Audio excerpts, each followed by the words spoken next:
Fala pessoal, sejam bem-vindos ao canal Estudando Física. O assunto de hoje é características das ondas. Todos atentos que a aula já vai começar.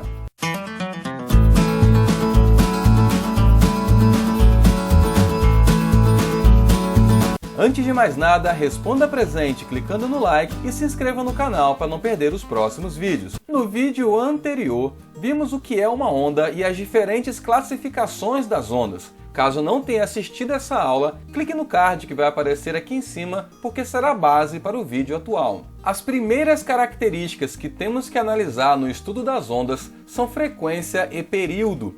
Ambas estão presentes em diversas outras situações, além de ondulatória. Quando pensamos em período, podemos pensar, por exemplo, no período de rotação da Terra de cerca de 24 horas, porque sim, a Terra é redonda.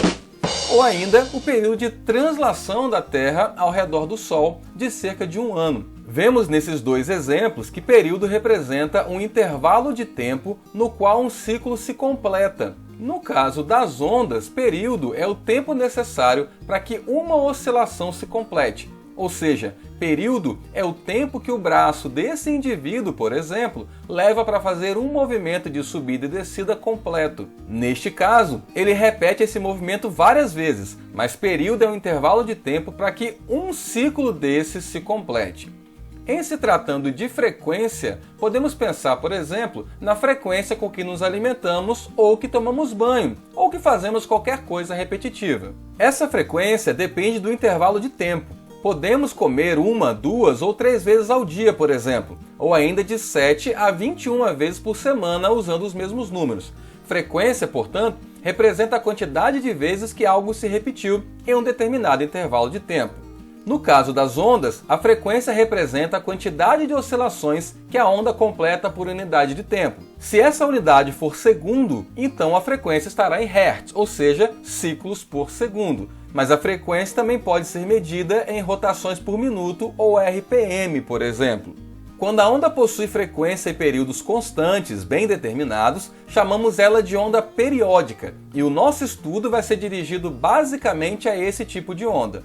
Nesse tipo de onda, podemos calcular a frequência pegando uma determinada quantidade de oscilações e dividindo pelo tempo que essa quantidade demorou para ser completada. Baseado nisso, se a quantidade de oscilações for 1, o tempo necessário para completar uma oscilação é o período. Ou seja, podemos dizer que a frequência e o período são uma o inverso da outra. Se tivermos uma, já temos a outra. Além de possuir frequência e período bem determinados, ondas periódicas possuem outras características. Vamos chamá-los de elementos de uma onda periódica. Podemos perceber nessa imagem uma onda periódica, à medida que ela é repetitiva. Nesse tipo de onda, temos alguns elementos que são importantes, dentre eles a crista, que representa essa parte mais alta que a onda alcança, também conhecida como pico da onda. No outro extremo temos o vale ou depressão, e essa distância da região central até a crista ou ainda até o vale é chamada de amplitude. E a parte talvez mais importante aqui é o que chamamos de comprimento de onda,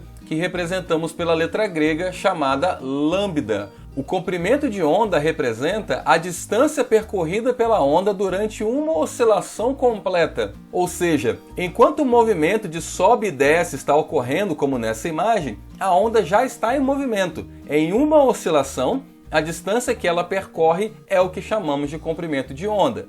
Quando nos deparamos então com uma imagem como essa, é muito comum analisarmos o comprimento de onda pegando do início da onda até a parte em que a onda começa a se repetir. Observe que a onda faz esse movimento e daqui para frente ele apenas se repete. Também podemos definir essa distância como sendo a distância entre duas cristas consecutivas, daqui até aqui, ou ainda daqui até aqui, ou entre dois vales consecutivos, como por exemplo daqui até aqui.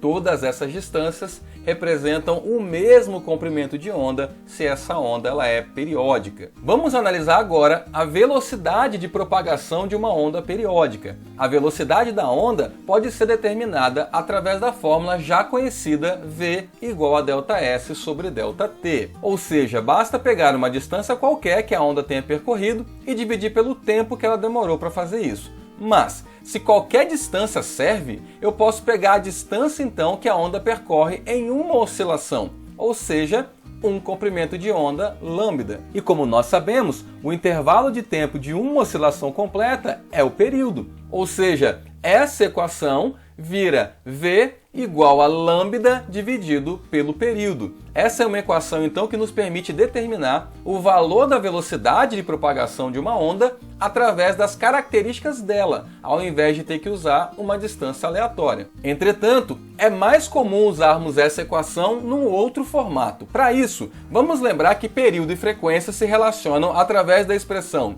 F igual a 1 sobre T. Ou seja, se no lugar desse 1 sobre T aqui colocarmos F, teremos V igual a lambda vezes F, que é conhecida como equação fundamental da ondulatória. Outra coisa muito importante é que essa velocidade depende das condições do meio onde a onda está se propagando. Isso mais para frente significará que quando a onda mudar de meio, a velocidade dela também mudará, mas isso será abordado em um vídeo posterior. Vamos agora então resolver um exercício sobre essa equação. Uma onda periódica propaga-se em uma corda longa de densidade constante com velocidade igual a 400 metros por segundo. A figura a seguir mostra, em um dado instante, o perfil da corda ao longo da direção x. Calcule a frequência dessa onda. Então ele quer que a gente calcule a frequência da onda e para isso ele nos forneceu a velocidade dela de 400 metros por segundo. Ou seja, basta utilizar a equação fundamental da ondulatória. Temos a velocidade, queremos a frequência, precisamos primeiro descobrir qual é o comprimento de onda. E a única informação a mais que ele me deu foi essa imagem. Como vimos no início da aula, podemos determinar o comprimento de onda pegando do início da onda até o ponto em que ela começa a repetir, ou seja, o comprimento de onda será de 0,5 metros. Substituindo esses dois valores, ficamos com 400 igual a 0,5 vezes F, passando esse 0,5 para o outro lado dividindo, ficamos F igual a 400 dividido por 0,5, ou seja, a frequência será de 800 Hz. O sinal já está batendo, então se ficou alguma dúvida sobre esse assunto, comente aqui embaixo. E quem chegou atrasado na aula, garanta a presença clicando no like e se inscreva no canal. Nos vemos na próxima semana. Até mais!